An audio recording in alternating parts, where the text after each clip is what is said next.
the right to question. Whatever the question might be, Madam Chair.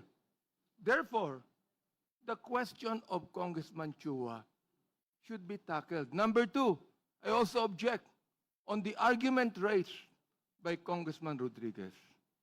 And number three, Madam Chair, nakita ko po dito, in-exhibit nila yung competent evidence of identity. Pero wala po dito yung documents if they are indeed taxpayers, Madam Chair. Sapagkat nakalagay sa endorsement, they should be taxpayers. Therefore, I question if all of these 36 complainants are actually taxpayers.